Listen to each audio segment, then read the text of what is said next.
자, 하나님의 말씀은 이사야서 7장 1절부터 25절까지 말씀입니다. 이사야서 7장 1절부터 25절까지 함께 봉독하겠습니다. 우시아의 손자요 요담의 아들인 유다의 아하스 왕 때에 아람의 르신 왕과 르말리아의 아들 이스라엘의 베가 왕이 올라와서 예루살렘을 쳤으나 능히 이기지 못하니라. 어떤 사람이 다윗의 집에 알려 이르되 아람이 에브라임과 동맹하였다 하였으므로 왕의 마음과 그의 백성의 마음이 숲이 바람에 흔들림같이 흔들렸더라.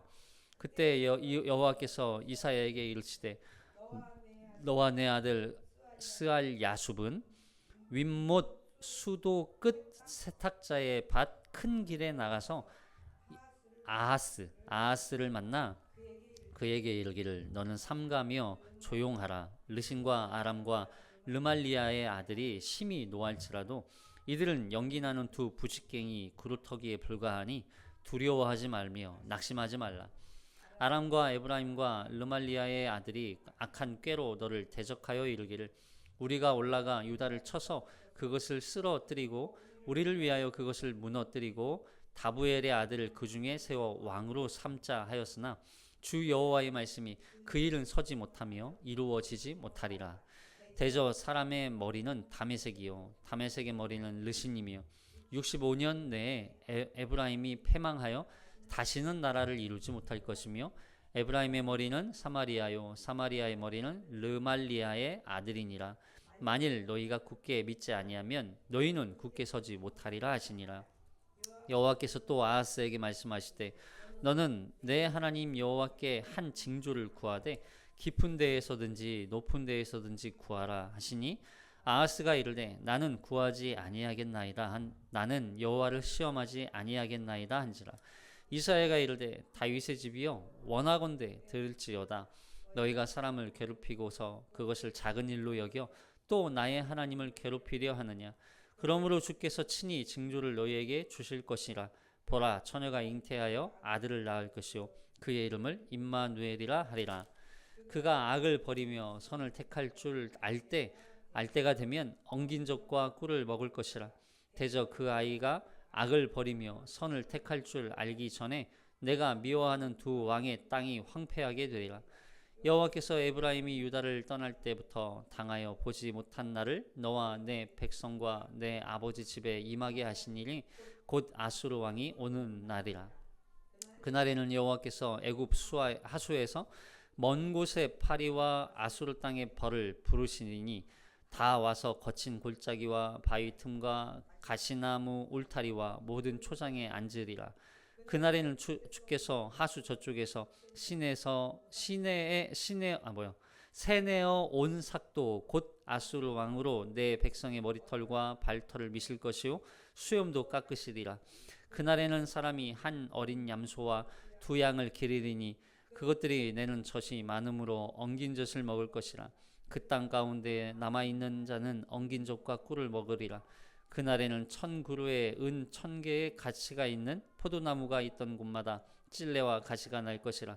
온 땅에 찔레와 가시가 있으므로 화살과 활을 가지고 그리로 갈 것이요 보습으로 갈던 모든 산에도 찔레와 가시 때문에 두려워서 그리로 가지 못할 것이요 그 땅은 소를 풀어 놓으며 양이 밟는 곳이 되리라. 아멘.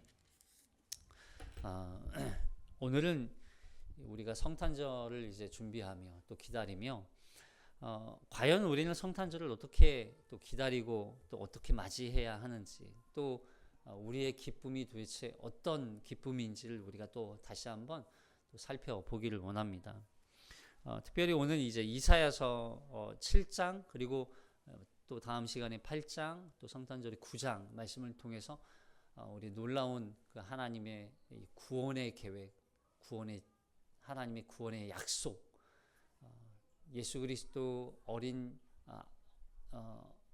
예수 그리스도를 아이로 이 땅에 보내셔서 모든 구원을 완성하시는 그 하나님의 놀라운 계획의 성취가 어떻게 이루어지는지 이 모든 과정들을 우리가 살펴보면서 우리의 구원이 얼마나 놀라운 성탄이고 구원인지 우리가 이것을 함께 살펴보기를 원합니다.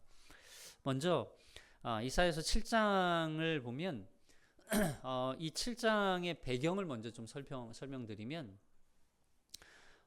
북쪽 이 지역의 왕이 있어요. 뭐냐면 북이스라엘의 왕이죠. 북이스라엘의 왕. 그러니까 아람 왕과 그리고 북이스라엘 베가 왕이 있거든요. 그러니까 이 아람의 왕과 북이스라엘의 베가 왕이 서로 이렇게 연합을 해서 남유다를 공격하는 거예요. 지금 이제 이스라엘은 북쪽과 남쪽으로 분열되어 있는 상태인 거죠. 근데 북이스라엘이 실제로 이제 멸망하기 전 아람 왕이 북이스라엘과 함께 연합해서 남유다를 무너뜨리기 위해서 지금 계략을 또 꾸미고 있는 거죠. 그 공격을 앞서 그 공격을 두고 그 소식을 들은 이 유다의 아하스 왕이 그 소식을 듣고 크게 두려워 떨고, 이게 사시나무 떨듯 떨었다 이 표현이 있죠. 그렇게 떨고 있는 유다의 아하스 왕과 백성들에게 이사야 선지자가 하나님의 말씀을 선포하고 있는 거죠. 너희는 오직 여호와 하나님을 믿고 굳게 서라. 굳게 서지 않으면 너희는 무너지리라. 그러니까 이 선지자의 이사야 선지자의 이 위로의 선포의 말씀을 듣고도 이 말씀을 믿지 못하고 결국에는 아하스 왕과 백성들이 이걸 깨닫지 못하니까 어떻게 하세요? 하나님이 임마누엘의 징조, 너희에게 임마누엘 하실 진정한 구원자로서의 그 징조를 너희에게 보여주겠다, 너희에게 가르쳐 주겠다, 너희에게 그분이 오실 것이다. 이걸 이제 메시지로 말씀해 주고 있는 거죠. 근데 그럼에도 불구하고 이 아하스와 유다 백성들이 이걸 믿습니까? 믿지 않습니까? 결국 믿지 않아요. 그러니까 결국에는 이들이 여호와 하나님을 의지하지 않고, 이렇게 보세요. 하나님의 약속은 그 약속을 주는 어떤 그 약속 자체의 어떤 이걸 바라보라고 하나님이 약속을 해주는 게 아니죠. 약속을 주시는 대상, 약속의 주체자이신 하나님을 의지하도록 만드는 거였어요. 근데 이스라엘 백성들은 지금 뭐 하고 있어요? 아하스 왕과 유다 백성들은 그 하나님을 믿지 못하고 신뢰하지 못하고 결국에는 인간적인 방법으로서의 아시리아, 그 아람보다 북이스라엘의 베가 왕보다 더 강력하다고 그들이 여기는, 더 우리의 근본적인 도움이라고 생각하는 실질적인 지금 눈에 보이는 그들의 도움이라고 여겼던 아수르를 그들이 의지하게 되는 거예요.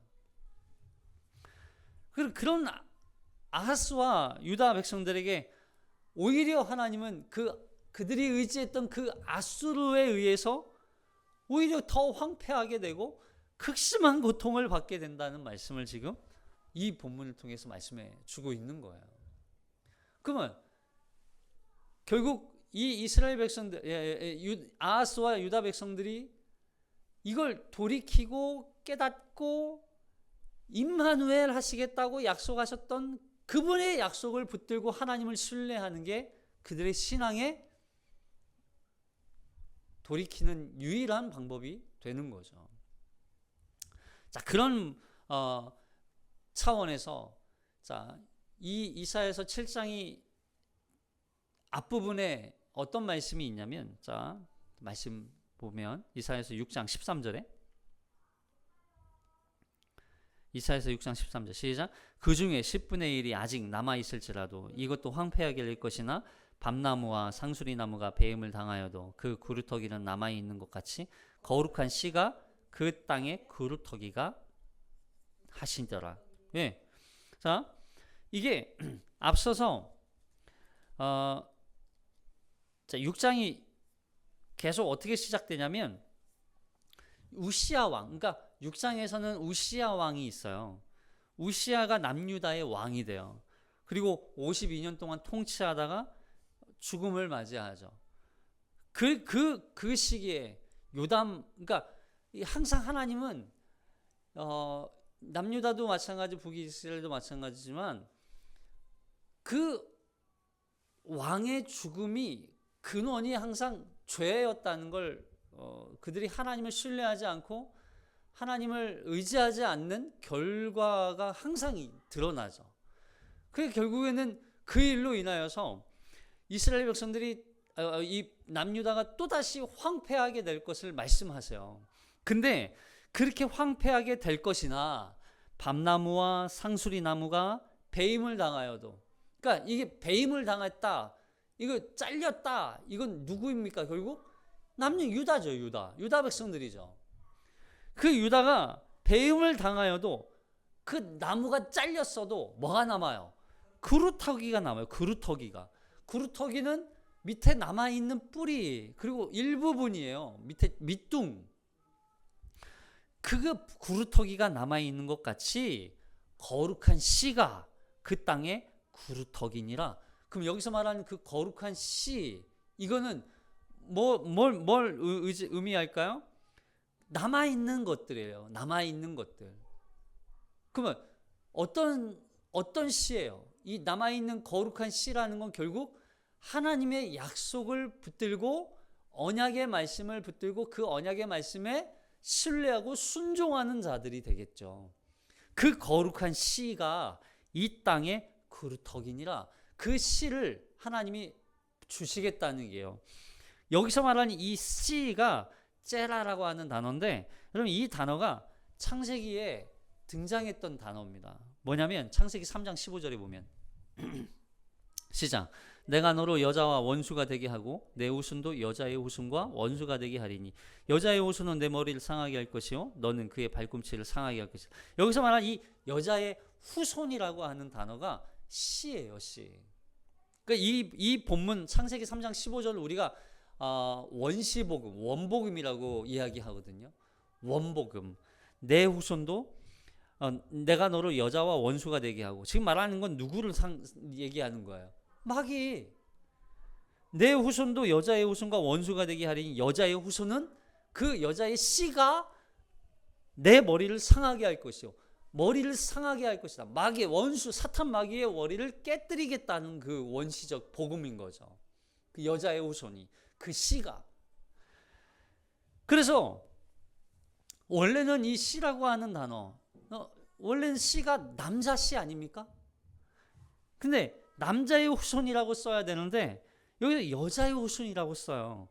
왜냐하면 여자의 후손이 남자의 씨는 이 시대에는 남자의 씨라고 하는 이 의미는 항상 아담의 씨라는 의미로 해석이 해요.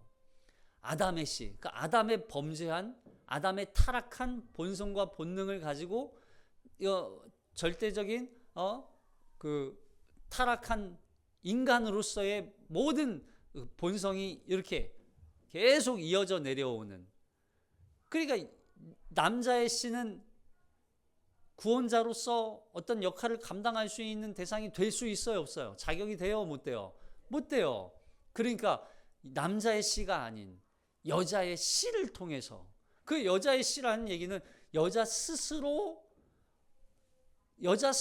어떤 아이를 잉태하는 어떤 그런 게 아니라 절대적인 하나님의 주권 아래에서 성령으로 말미암아 이 태어난 아이, 여자의 씨, 여자의 몸을 통해서 낳은 아이라는 의미가 있죠. 그러니까 결국 인간의 타락한 역할이 아니라 하나님의 구원자로서의 여자의 몸을 통하여 하나님의 구원, 하나님 당신이 이 구원자로서의 역할을 감당하겠다는 하나님의 일종의 선언인 거나 마찬가지인 거죠. 그 상황에서 지금 7장 말씀이 이어지고 있는 거예요. 자, 자 보면 7장 1절에 보면 시작. 우시야의 손자요 요담의 아들인 유다의 아하스 왕 때에, 자 여기까지요. 그러면 우시야의 손자 요담의 아들 유다의 아하스. 자 6장에서는 우시야 왕이 죽어요. 죽던 해였어요. 6장에서는. 근데 그 다음이 왕이 누구냐면 52년 동안 우시야 왕이 통치를 하다가 6장에서 죽어요. 그리고 그 다음 왕이 요담이었어요. 그 요담 이후의 아들인 아하스가 왕이 돼요. 그러니까 시간적인 흐름이 이렇게 연결되는 게 보이시죠? 그때 바로 아하스 왕 때의 이야기를 지금 이사야가 말씀을 통해서 우리에게 전해주고 있는 거야. 그때 무슨 일이 있었냐면 아람의 르신 왕과 르말리아의 아들 이스라엘의 베가 왕이 올라와서 예루살렘을 쳤으니 유다를 쳤다 이런 거죠. 근데 그들이 이렇게 공격했음에도 불구하고 이겼다 못 이겼다? 못 이겼다. 능히 이길 수 없었다. 이기지 못하였다. 그렇게 능히 이기지 못하리라. 이거는 결국 그들이 공격해와도 하나님이 이들을 보호하실 것이다. 보호하셨다. 이게 선언되는 거죠, 결국에는. 자, 2절. 시작. 어떤 사람이 다윗의 집에 알려 이르되 아람이 에브라임과 동맹하였다 하였으므로 왕의 마음과 그의 백성의 마음이 숲이 바람에 흔들림같이 흔들렸더라. 아하스 왕은 다윗의 혈통이에요. 다윗 계통이에요. 그러니까 성경에서 다윗의 집이라고 이렇게 표현을 하는데 다윗의 집이라는 건 이런 거예요.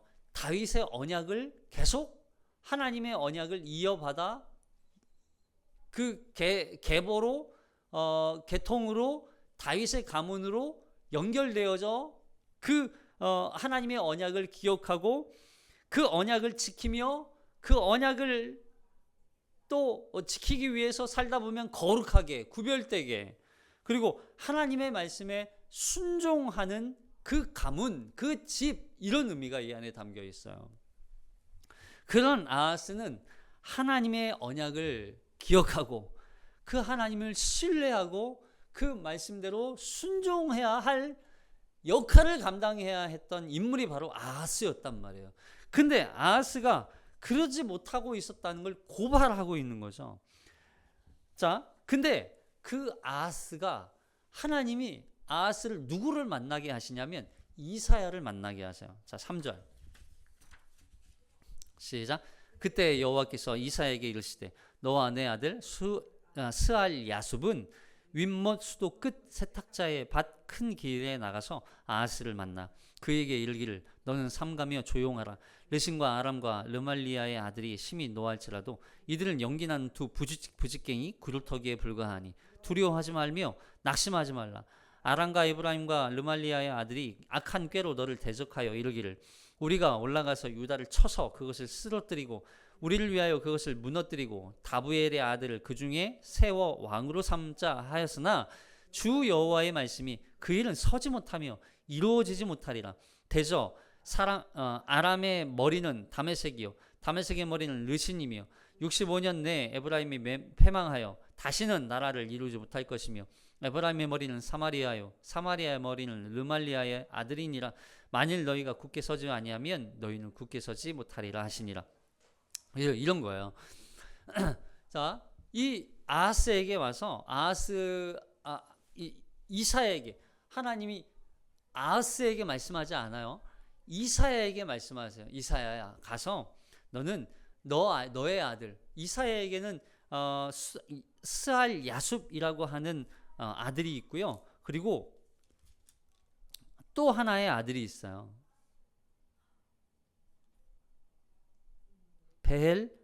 마헬 살랄 하스바스. 마헬 살랄 하스바스. 그러니까 두 아들이 있거든요. 이사야 선지자에게. 근데 먼저 이 스알 야숲을 먼저 데리고 이 스알 야숲이라고 하는 단어 이 이름의 뜻이 뭐냐면 남은 자라는 뜻이에요. 남은 자. 남은 자. 그러니까 이 스알 야숲을 데리고 야 가서 아하스를 좀 만나라. 아하스가 지금 두려워 벌벌 떨고 있다. 야, 그 아하스에게 좀 이런 얘기를 좀 전해줘라. 이렇게 이제 이사야 선지자를 보내시는 거죠. 근데 그 말씀의 내용이 뭐예요? 너는 심히 노하지라도 이들은 연기나는 두 부직갱이 그루터기에 불과하니까 두려워하지 말며 낙심하지 말라. 야, 그들이 아무리 강하다고 너에게 소리치고 그렇게 큰 소리치지만 아니야. 그냥 부직갱이에 불과해. 그루터기에 불과해.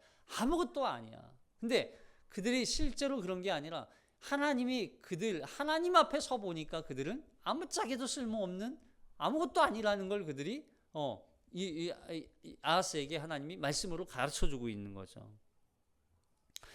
자, 그리고 그들이 유다를 쳐서 그것을 쓰러뜨리려고 하지만 그 일은 서지 못해. 그 계획은 다 물거품이 될 거야.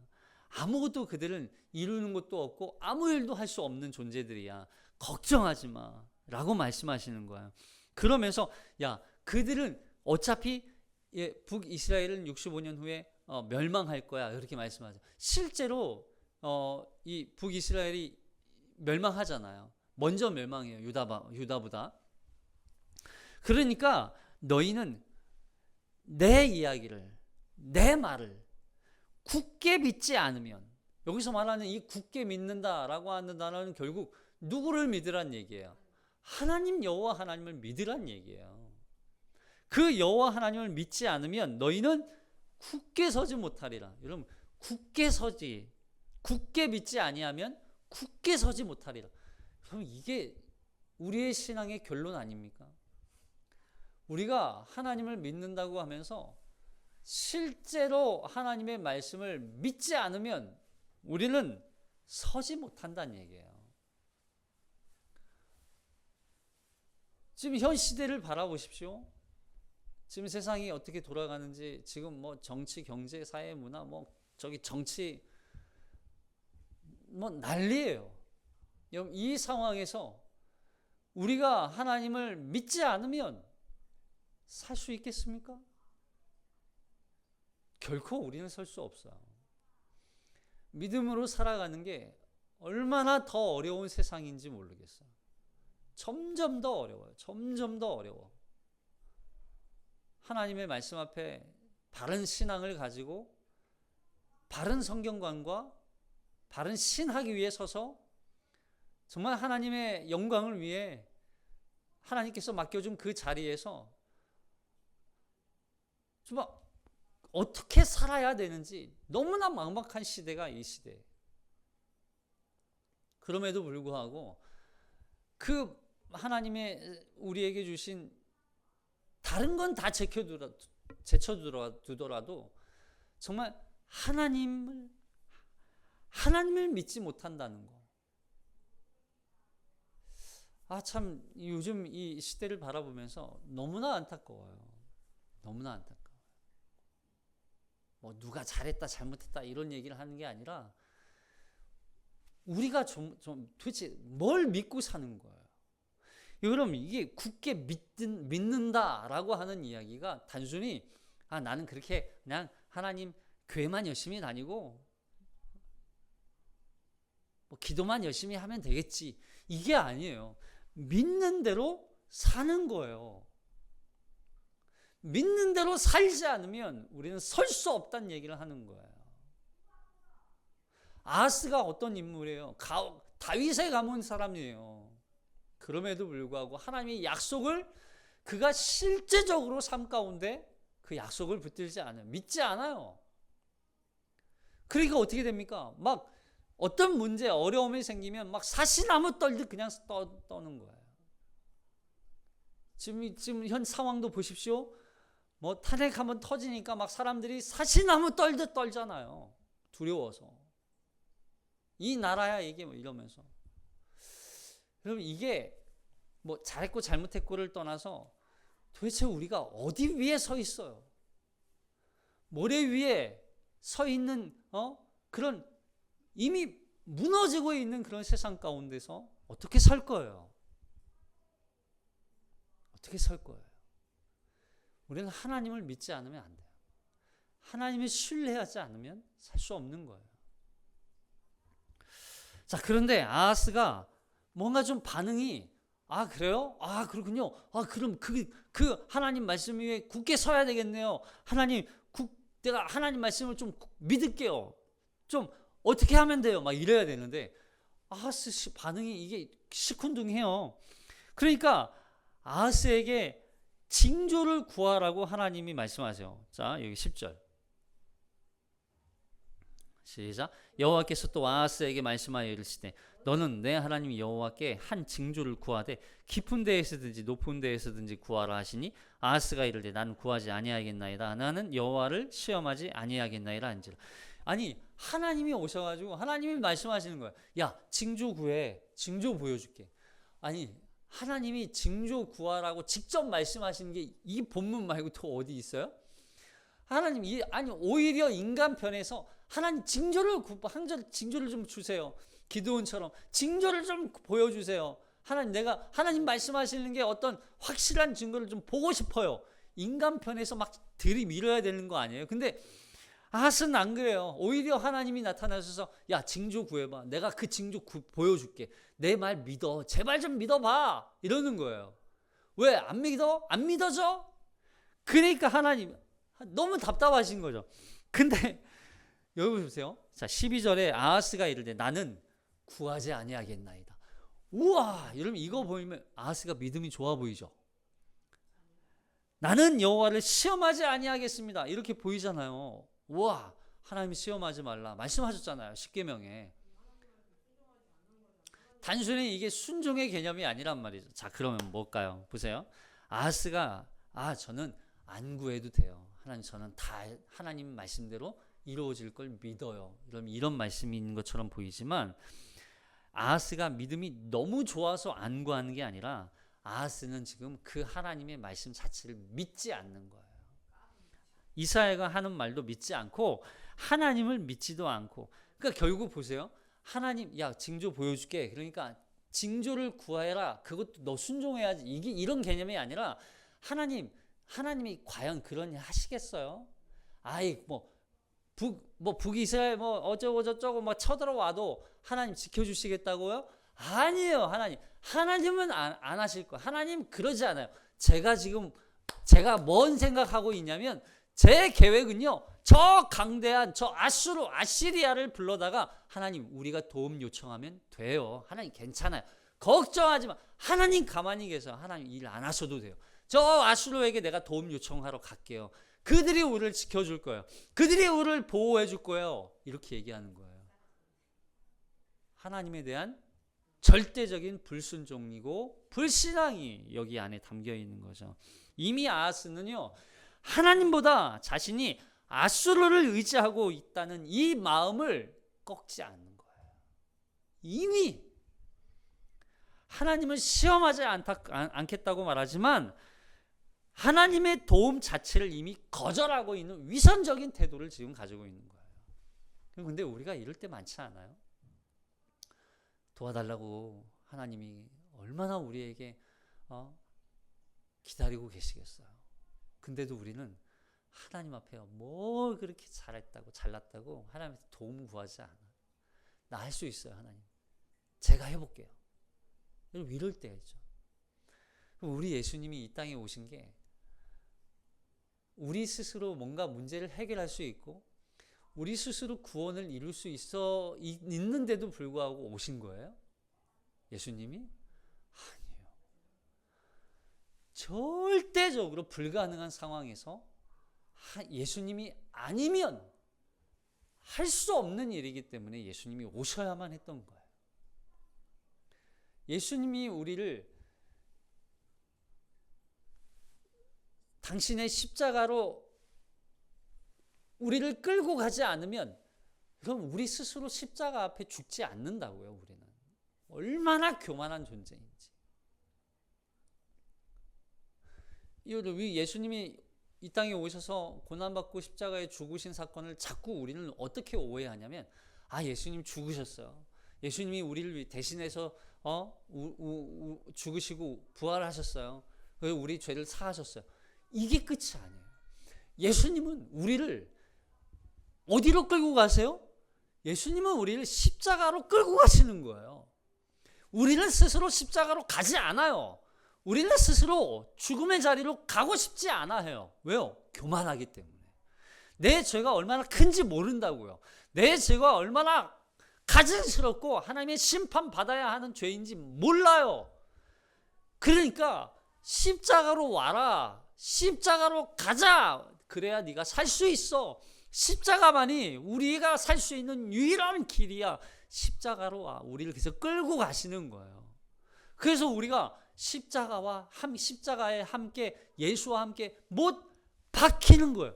여러분 자꾸 예수님만 십자가에 못 박았다고 생각해. 아니에요.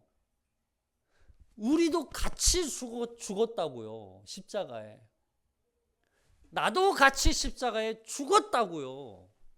그 죽음을 통하여서 예수님의 보혈의 피로 우리가 죄사함을 받고 그 죽음 이후에 생명을 얻게 되는 거예요.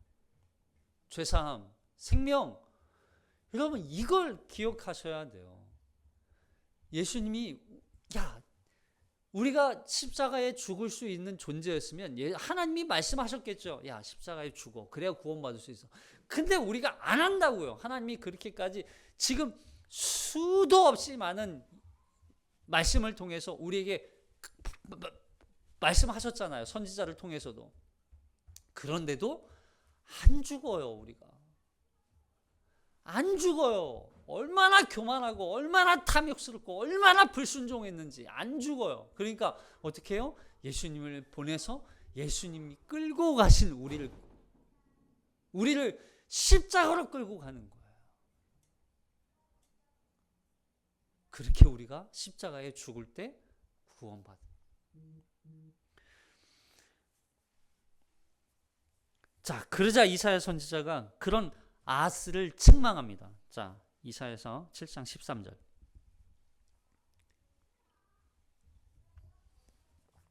시작. 이사야가 이르되 다윗의 집이여 원하건대 들을지어다. 너희가 사람을 괴롭히고서 그것을 작은 일로 여겨 또 나의 하나님을 괴롭히려 하느냐. 이거 아하스도 그러잖아요. 사람을 괴롭히고서 그것을 작은 일로 여겼다는. 하나님 이렇게까지 하실 필요 없어요. 하나님 제가 그냥 아수르 제가 불러오면 돼요. 아수르하고 이렇게 계약해서 아수르 도움 요청하면 됩니다. 아하스의 불신앙과 위선을 꿰뚫어 본 이사야가 아하스 왕을 꾸짖는 거예요. 이 다윗의 집이요. 다윗의 집 언약을 붙들고 살아야 하고 하나님을 의지해야 할 네가 지금 뭔 짓을 하고 있는지 아느냐? 그것을 작은 일로 여겨? 별일 아니라고? 하나님보다 더 강력한, 더 강대한 힘이 능력이 더 큰 아수르를 의지하겠다고? 하나님의 뜻과 계획을 무시하고 있다는 거예요. 결국에는 그가 하나님의 구원의 방법을 신뢰하지 않아요. 자신의 계획을 고집하면서 사람들이 북이스라엘과 아람 왕국이죠. 그 관계를 우선시했다고 지금 결국에는 이야기하는 거죠. 자기가 하나님의 능력과 구속의 방법을 의지하지 않고 있는 거예요. 오히려 자신의 방법을 더 문제 해결책으로 하나님 앞에 제시하고 있는 거예요. 이거 보세요. 이렇게 하면 돼요. 아니에요. 우리는 하나님 아니면 안 돼요. 예수 그리스도 아니면 우리는 모든 이 상황을 죽음으로부터 죄를 해결할 수 없는 그냥 타락한 존재들이에요. 타락한 존재. 자, 그런 아하스에게 하나님께서 직접 징조를 주시겠다고 말씀하세요. 하나님도 이쯤 되면 포기할 만하지 않아요? 아하스 이 자식 이거 봐라. 말 안 듣네. 이거 봐라. 야, 아하스 쳐. 필요 없어. 내가 그냥 아하스 없이 내가 구원할게. 하셔도 되잖아요. 끝까지 하나님이 아하스에게 징조를 또 보여주세요. 자, 14절 시작. 그러므로 주께서 친히 징조를 너희에게 주실 것이라. 보라, 처녀가 잉태하여 아들을 낳을 것이요 그의 이름을 임마누엘이라 하리라. 그가 악을 버리며 선을 택한 줄 알 때가 되면 엉긴 젖과 꿀을 먹을 것이라. 대저 이 아이가 악을 버리며 선을 택할 줄 알기 전에 내가 미워하는 두 왕의 땅이 황폐하게 되리라. 자, 여기에 자, 징조를 너희에게 주신대요. 징조를 주시는데 그 징조가 뭐냐? 보라, 처녀가 잉태하여 아들을 낳을 것이요 그의 이름을 임마누엘이라 하리라. 그러면 이 말이 결국 누구에 대한 이야기예요? 네, 신약의 예수 그리스도죠. 근데 자, 보세요. 이거는 신약 성경을 우리 알고 있는 마태복음, 마태마가, 누가, 요한복음, 그리고 성경, 신약 성경 전체를 알고 있는 우리로서는 이 말씀이 예수 그리스도를 상징하는 거구나 라고 이해할 수 있지만, 당시 이 시대 사람들에게는 지금 아하스 입장에서, 아하스 시대에 이 말씀이 무슨 의미였을까? 이게 더 중요하겠죠. 자, 봅시다. 보라, 처녀가 잉태하여. 자, 여기서 이 처녀라고 하는 단어가 참 재밌는 단어예요. 뭐냐면 원래 일반적으로는 베둘라라고 하는 이게 성적으로 뭔가 순결하고 아직 이게 순결한 어떤 상태에 있는 처녀, 이게 베툴라라고 하는 단어를 써야 되는데 여기서는 알마라고 하는 단어를 썼어요. 알마라고 하는 단어는 뭐냐면 젊은 여자, 결혼하지 않은 여자를 상징적으로 그런 의미를 갖고 있어요. 그러니까 좀 범위로 따진다면 처녀 베툴라는 아직 어린 여성이잖아요. 근데 알마라고 하는 이 젊은 여성은 조금 더 나이가 있어도 결혼하지 않은 모든 여성을 포함하기 때문에 범위가 더 넓어요, 좁아요? 더 넓죠. 젊은 여성이니까. 결혼하지 않은. 그러니까 뭐 이렇게도 볼 수 있어요. 결혼을 한 16살. 이거는 처녀예요, 아니에요? 아니죠. 그러니까 베툴라가 될 수 없어요. 근데 결혼을 하지 않은 26살, 30살의 젊은 여자. 이게 알마잖아요. 그러니까 이렇게도 포함이 될 수 있는 거예요. 훨씬 범위가 넓은 거죠. 그 처녀가 잉태하여 아들을 낳을 것이요 그의 이름을 임마누엘이라 하리라. 자, 결국 그 당시 사람들에게 이 처녀가 아들을 낳는다, 이 구절이 구체적으로 어떤 의미냐면 그 당시 유다와 북이스라엘과 아람 왕국의 위협에 대한 하나님의 응답이란 말이죠. 이게 결국 이 말은 유다 왕국의 멸망을 피할 수 있는 방법을 누가 주시는 거예요? 하나님이 제시해 주는 거예요. 그래서 이 사건, 이 일로 인하여서 이것을 통하여서 유다, 아하스와 유다는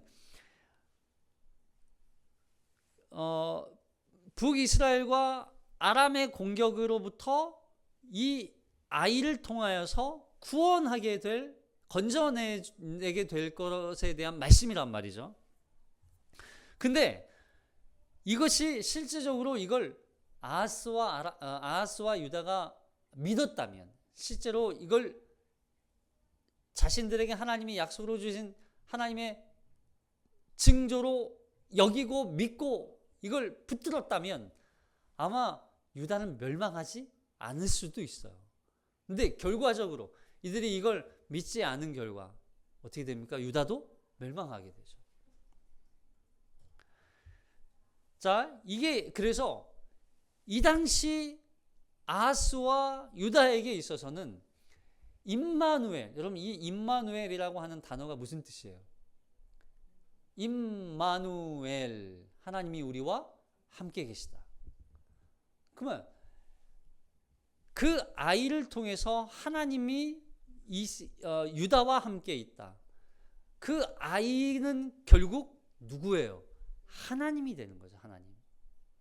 그 하나님이 너희와 함께 있기 때문에 너희는 결코 그 어떤 악으로부터도 그 어떤 대적으로부터 너희를 무너뜨리고 멸망시킬 수 있는 존재는 아무 존재도 없어. 하나님이 너희와 함께 계셔. 이런 뜻이 되는 거예요. 그러니까 너희는 이걸 붙들고 약속으로 믿고 하나님을 의지해야 된다. 그러지 않으면 너희는 그 대적으로부터 멸망할 수 있어. 그 결국 보세요. 이들이 의지했던 아수르, 이들이 믿었던, 신뢰했던 아수르에 의해서 오히려 유다가 더 극심한 고통을 겪게 돼요. 얼마나 더 황폐해집니까? 자, 이게 그 당시 있었던 백성들에게 주었던 징조였어요. 그리고 이게 한 가지 더 의미가 있죠. 미래적인 징조. 곧 이분은 예수 그리스도. 그래서 이 예수 그리스도의 탄생과 예수 그리스도의 구원의 성취, 그 약속의 성취로서 이 예수 그리스도로 말미암아 진정한 구원, 하나님의 구속의 은혜, 하나님 나라, 이게 바로 임하게 된다. 결국 이 예수 그리스도로 말미암아 영원한 구원이 성취되게 된다는 걸 말씀으로 우리에게 약속으로 주는 거죠.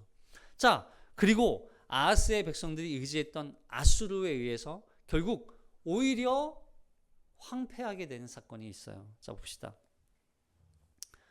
이들이 단 한 번도 지금까지 겪어보지 못했던 고통을 겪게 될 것이다. 이렇게 말씀하세요. 자, 17절까지 끝까지 시작. 여호와께서 에브라임이 유다를 떠날 때부터 당하여 보지 못한 날을 너와 내 백성과 내 아버지 집에 임하게 하리니 곧 아수르 왕이 오는 날이니라. 그날에는 여호와께서 애굽 하수에서 먼 곳에 파리와 아수르 땅에 벌을 부르시니 다 와서 거친 골짜기와 바위 틈과 가시나무 울타리의 모든 초장과 에 앉으리라. 그날에는 주께서 하수 저쪽에서 새내어 온 삭도 온 아수르 왕으로 내 백성의 머리털과 발털을 미실 것이요 수염도 깎으시리라. 그날에는 사람이 한 어린 염소와 두 양을 기르리니 그것들이 내는 젖이 많음으로 엉긴 젖을 먹을 것이라. 그 땅 가운데 남아있는 자 엉긴 젖과 꿀을 먹으리라. 그날에는 1000그루의 은 1000개의 가치가 있는 포도나무가 있던 곳마다 찔레와 가시가 날 것이라. 온 땅에 찔레와 가시가 있으므로 화살과 활을 가지고 그리로 갈 것이요 보습으로 갈던 모든 산에도 찔레와 가시 때문에 두려워서 그리로 가지 못할 것이요 그 땅은 소를 풀어 놓으며 양이 밟는 곳이 되리라. 결국에는 너희가 의지했던 그 아수르가 오는 날에 그날에 여호와께서 하수에서 먼 곳의 파리와 아수르 땅에 벌을 부르시리라. 벌을 가지고 오시겠다는 하나님의 심판의 이 황폐함을 너희 이 땅에 가지고 오시겠다는 거예요. 그러면 결국 보세요. 임마누엘 하시는 하나님의 은혜가 아니면 이 땅에 여호와 하나님이 우리와 함께 계시는 나라가 되지 않으면 이 땅은 황폐한 나라예요. 황폐한 나라. 우리가 열심히 이 땅에서 내 어떤 목적을 이루고 또 어떤 뜻을 이루기 위해서 열심히 살아요. 그럼 이 땅에 하나님이 계시지 않으면 이 땅은 황폐한 땅이 되는 거예요. 여러분 기억하십시오. 내가 아무리 성공하고 출세하고 좋은 어떤 무언가를 이루었다고 생각해도 거기에 하나님이 계시지 않으면 거기는 황폐한 땅인 거예요. 유다와 그들의 조상들이 한 번도 경험하지 못한 그 고통스러운 날. 형, 이 경고가 아니에요. 이거는 하나님의 말씀이 결국 성취되잖아요. 유다 왕 아하스가 아수르와 동맹을 맺는 것이 결국 그의 파멸을 초래하게 되는 거예요.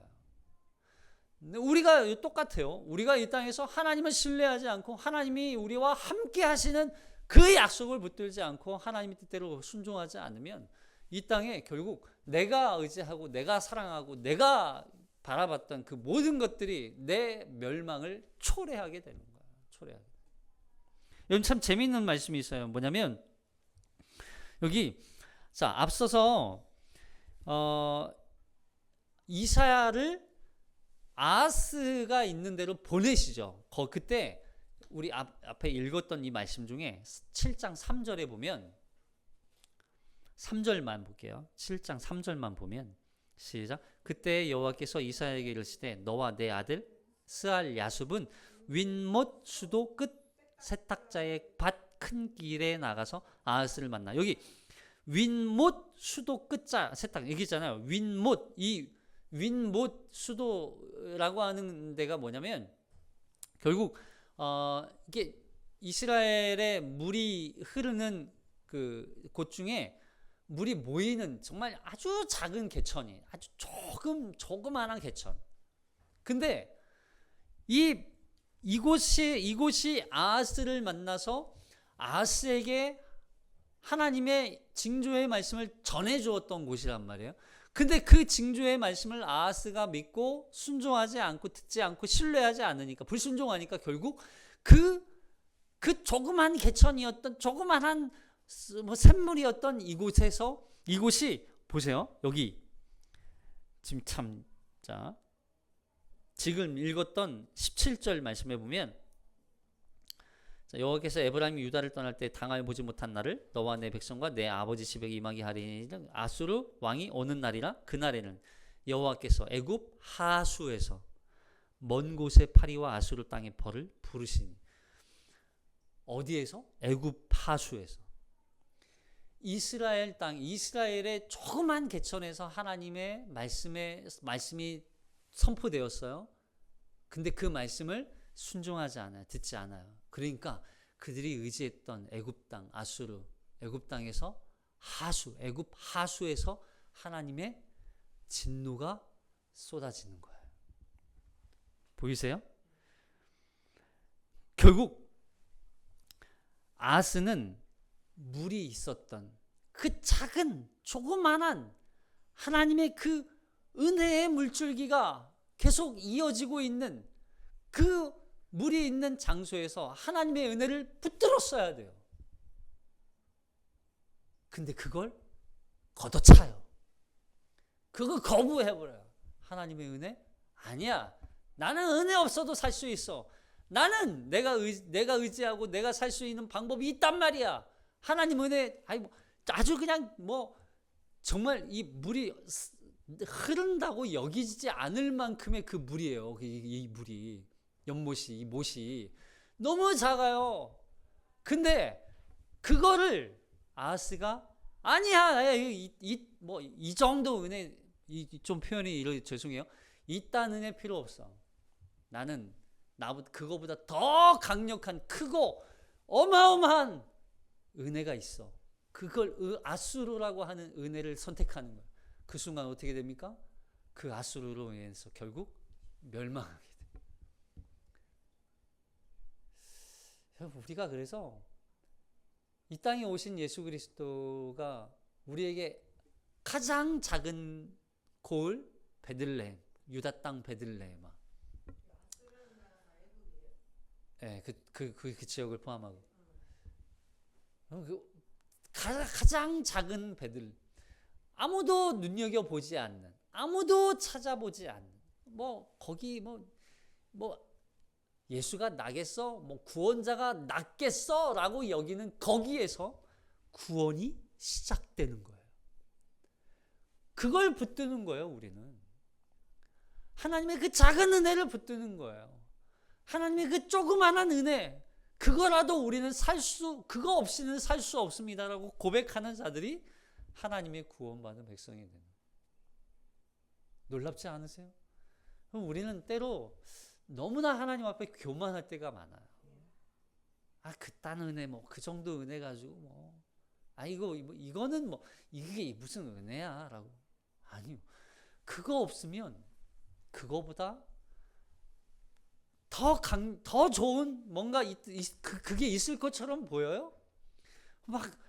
지금, 치질하게 지금 정말 힘든 어려운 그 상황 속에서 그게 나에게 도움이 될까? 라고 생각했던, 그거 하찮게 여겼던 그것이 나중에 내 인생에 결정적인 역할을 한다는 말이죠. 아주 작은 은혜. 그걸 하나님이 우리에게 이 은혜가 우리를 적시는 거예요. 내 심령을 항상 적시고 있었던 거예요. 모르는 거죠. 가랑비에 옷 젖는 줄 모른다 이런 말처럼 그 작은 은혜가 내 인생을 지금까지 인도해 오셨던 거예요. 어떤 뭐 큰 은혜예요? 막 거대한 막 어떤 뭐 내 사업이 막 갑자기 막 부흥하고 이것도 큰 은혜가 있을 수 있겠지만 그거보다 작은 은혜가 내 인생을 지금까지 인도해 온 거예요. 그 하나님의 작은 은혜. 그걸로 우리가 한 해를 살았어요. 그 은혜로 한 해를 살아왔어요. 그 은혜로 또 다른 2025년 한 해를 살아가는 거예요. 그거 걷어차지 마십시오. 은혜는 다른 게 은혜가 아니에요.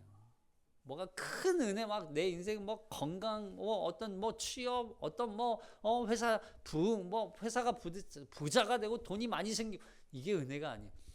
내 인생에 가랑비에 옷 젖듯 흐르는 그 작은 은혜가 내 인생을 채우는 거예요. 사랑하는 성도 여러분, 주님의 은혜는 다른 게 은혜가 아닙니다.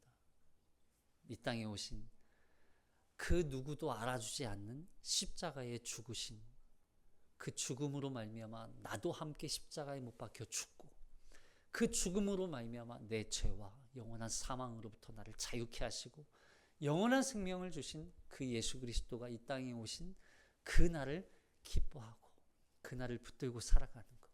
여러분, 아하스가 만약에 하나님을 의지했다면, 그가 하나님의 이 계획과 하나님의 징조를 붙들고 의지하고 살았다면, 여러분 인생이 바뀌어요.